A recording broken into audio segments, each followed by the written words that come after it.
Now from 6 to 1 year feeding और उसके challenges. तो इसमें क्या होता है कि हम कब बच्चे को सॉलिड शुरू करें, हाँ जी, क्योंकि जैसे या। हम समझते हैं कि सारे गाइडलाइंस कहते हैं कि 6 महीने तक एक्सक्लूसिव ब्रेस्ट फीडिंग कीजिए। तो हाँ मान जी। लीजिए आपने फीडिंग किया और 6 महीने के बाद मदर्स की मैटरनिटी लीव खत्म हो जाती है। हमारे पास तो बैंगलोर में वर्किंग मदर्स है सारी तो बैंगलोर का कल्चर ऐसा है कि सारी मदर्स वर्किंग है। हाँ। सो वो जब आते हैं मेरे पास 5वें महीने में ही फिर उनका रोना धोना शुरू होता है, सर हमें अभी से ही शुरू करना है क्योंकि Solids नेक्स्ट मंथ करने हमें का। जाना है सर, हमारे ऑफिस से ये आ गया, नहीं तो आप हमें लेटर लिख के दो 1 महीना एक्सटेंड करो हमारी लीव। तो उसमें क्या है कि 6 मंथ्स पे जब हम सॉलिड स्टार्ट करते हैं तो हमें ये समझना होगा कि बच्चे ने उस समय तक दूध के सिवा और कुछ नहीं लिया है। तो अगर बच्चे ने दूध के सिवा कुछ नहीं लिया तो उसको पता नहीं है कि ये भी खाना है। जैसे अब आपको कोई ऐसा क्विजीन खिलाए जो आपने कभी खाया नहीं हो, तो आपको कैसा लगेगा? आपको लगेगा इसका टेस्ट अजीब है। जैसे नॉर्थ इंडिया के लोग कभी साउथ इंडिया में तो इसमें सब खट्टा खट्टा मिला दिया है तो उनको अच्छा नहीं लगता। बट मैं तो अभी 8 साल से बैंगलोर में हूँ, तो मुझे अब बैंगलोर का खाना ही अच्छा लगता है। तो इस तरह से क्या है कि बेबी को भी यूज टू होना होता है। Okay. तो जैसे कि हम मिल्क दे रहे थे उसके बाद थोड़ा सा सेमी सॉलिड फूड स्टार्ट करते हैं, प्यूरी फॉर्म में और चिपचिपा घोल के फॉर्म में। तो उस टाइम मैं बताता हूँ कि आप 2 सीरियल्स चुन लो, 2 फ्रूट्स चुन लो और 2 कोई वेजिटेबल्स चुन लो। जैसे कि सीरियल्स में आपने मान लीजिए राइस, दाल, दलिया, रागी। हमारे साउथ इंडिया में बहुत रागी चलता है बैंगलोर में। तो इनमें से कोई 2 जिसमें आपको कल्चरली लगता है कि आप यूज कर सकते हो उसको ले लो। और कोई भी फ्रूट्स ले लो, जैसे कि आप मैंने पपाया ले लिया, मैंगो के सीजन मैंगो, एप्पल, पियर्स जो भी है। और वेजिटेबल्स में जो पल्पी वेजिटेबल्स होते हैं, पंपकिन हो गया, कैरेट हो गया, इस तरह की चीज़ें, उसको बॉईल करके प्यूरी बना लो और शुरू में सिर्फ इंट्रोड्यूस करो सिंगल आइटम।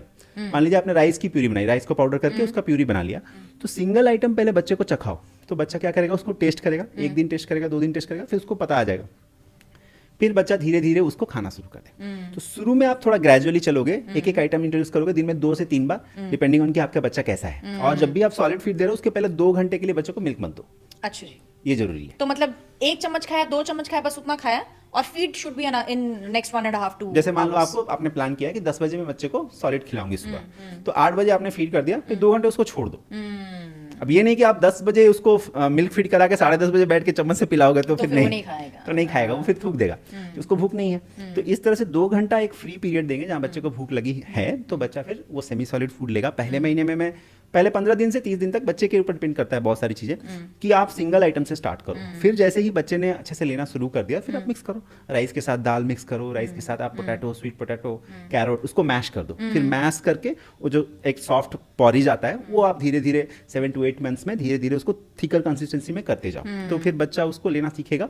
और ये वैरायटी ऑफ फूड इंट्रोड्यूस करना बहुत जरूरी है, क्योंकि इससे क्या होता है, वैरायटी ऑफ न्यूट्रिशन मिलती है। और as babies goes above 6 month तो उनकी वेट बढ़ गई होती है ना। पहले तो बच्चा आपका 2.5 किलो 3 किलो का होता है, अब ये 6 महीने का पहुंचा तो 6-7 किलो का हो जाएगा। जी। तो उस टाइम पे उसकी जो कैलोरी रिक्वायरमेंट बढ़ गई वो बढ़ गई है, है। और हमें प्रोटीन भी देना है, आयरन भी देना है, क्योंकि जो पहले 6 मंथ है मदर की आयरन उसकी बॉडी में रहती है, तो हमको iron rich semi solid food देना होता है। तो उस तरह से फ्रूट्स वेजिटेबल्स देने पड़ेंगे जिसमें आयरन भी हो। पालक वगैरह खिलाते हैं, डेट्स की प्यूरी कर दे सकते हैं।